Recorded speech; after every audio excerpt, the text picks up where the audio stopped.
ఉమ్మడి మెదక్ జిల్లాలో ఈరోజు ప్రధాన వార్తలు ఈ విధంగా ఉన్నాయి. సిద్దిపేట జిల్లా వార్తలు వచ్చేసరికి సిద్దిపేట పట్టణంలోని కొత్త వెంకటేశ్వర స్వామి బ్రహ్మోత్సవాలు అత్యంత వైభవంగా జరిగాయి. ఈరోజు జరిగినటువంటి పూర్ణాహుతి కార్యక్రమంతో ఈ స్వర్ణోత్సవ బ్రహ్మోత్సవాలు ఘనంగా ముగిశాయి. 5 రోజుల పాటు జరిగినటువంటి ఈ ఉత్సవాల్లో 3 రోజుల పాటు శ్రీ శ్రీ శ్రీ త్రిదండి శ్రీమన్నారాయణ రామానుజ జీయర్ స్వామి వారు పాల్గొని ప్రత్యేకమైనటువంటి కార్యక్రమాలు నిర్వహించారు. మొదటి రోజున ఎదుర్కోల ఉత్సవంలో పాల్గొన్నారు. రెండో రోజు జరిగినటువంటి కళ్యాణ ఉత్సవంలో పాల్గొన్నారు. అట్లాగే మూడో రోజు జరిగినటువంటి కార్యక్రమంలో ఆయన శిఖర కుంభాభిషేకం చేసిన తర్వాత జరిగిన అనుగ్రహ భాషణం చేసి అక్కడి నుంచి ఆయన వెళ్ళిపోయారు. ఈ 5 రోజుల పాటు జరిగినటువంటి కార్యక్రమాల్లో మొదటి రోజున శ్రీ శ్రీ శ్రీ త్రిదండి దేవనాథ రామానుజ జీయర్ స్వామి కూడా ఈ కార్యక్రమంలో పాల్గొనడం జరిగింది. ఇక ఈరోజు జరిగినటువంటి పూర్ణాహుతి కార్యక్రమంలో ఆ జట్టుకు సంబంధించిన వేద పాఠశాల ప్రిన్సిపల్ శ్రీ శ్రీ శ్రీ రంగరామానుజాచార్యులు ఈ కార్యక్రమంలో పాల్గొని మొత్తం పూర్ణాహుతి కార్యక్రమాన్ని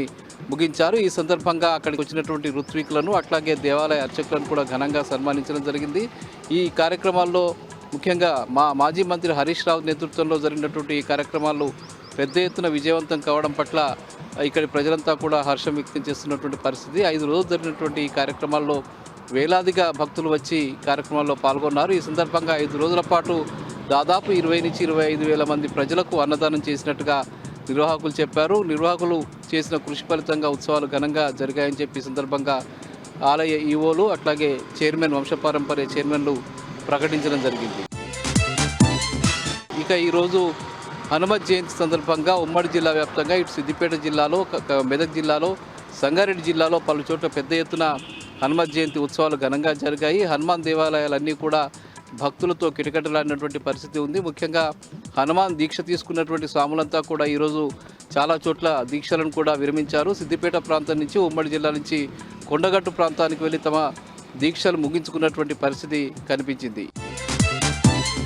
ఇక సంగారెడ్డి జిల్లా వార్తలు వచ్చేసరికి సంగారెడ్డి జిల్లా గుమ్మడిదలలో 107 రోజులుగా డంప్ యార్డుకు వ్యతిరేకంగా పెద్ద ఎత్తున ఆందోళన కొనసాగుతుంది. అక్కడ 13 గ్రామాలకు సంబంధించిన ప్రజలంతా కూడా డంప్ యార్డుకు వ్యతిరేకంగా పోరాటం చేస్తున్న విషయం తెలిసిందే. ముఖ్యంగా అటు ప్యారానగరు నల్లవెల్లి ప్రాంతాలకు సంబంధించిన ప్రజలు 107 రోజులుగా నిరాహార దీక్షలు కొనసాగిస్తున్నారు. తమ ప్రాంతంలో ఎట్టి పరిస్థితుల్లో కూడా డంప్ యార్డు ఏర్పాటు చేయవద్దని చెప్పి వాళ్ళు పోరాడుతున్న విషయం తెలిసిందే. ప్రభుత్వం మొండి వైఖరి విడనాడి డంప్ యార్డుకు ఏర్పాటు చేసే జీవోను రద్దు చేసి కొత్తగా మళ్ళీ జీవోను ఇవ్వాలని చెప్పి వాళ్ళు డిమాండ్ చేస్తున్నటువంటి పరిస్థితి నెలకొంది. జహీరాబాద్లో నిన్న మాజీ మంత్రి హరీష్ రావు పర్యటించారు. జహీరాబాద్లోని జాడి మల్కాపూర్ వద్ద జరుగుతున్నటువంటి దుర్గాభవాని జాతర ఉత్సవాల్లో ఆయన పాల్గొన్నారు. ఈ సందర్భంగా అమ్మవారి దర్శనం చేసుకున్న తర్వాత అక్కడ ప్రత్యేక పూజలు చేయడం జరిగింది. ఈ సందర్భంగా ఏర్పాటు చేసిన విలేకరుల సమావేశంలో హరీష్ రావు మాట్లాడుతూ రాష్ట్ర ప్రభుత్వ వైఖరిని తీవ్రస్థాయిలో ఆయన దుయ్యబట్టడం జరిగింది. ముఖ్యంగా రైతుల సమస్యలపై రేవంత్ రెడ్డి ప్రభుత్వం పూర్తిగా నిర్లక్ష్యంగా వ్యవహరిస్తున్నదని చెప్పి ఆయన ఈ సందర్భంగా చెప్పడం జరిగింది. ముఖ్యంగా రైతు రుణమాఫీ కావచ్చు, రైతులకు ఇవ్వాల్సినటువంటి రైతు భరోసా కావచ్చు, ఇవి కూడా ఇవ్వకపోగా మళ్ళీ ఇప్పుడు ధాన్యాన్ని కూడా సక్రమంగా కొనలేని దుస్థితిలో ప్రభుత్వం ఉందని చెప్పారు.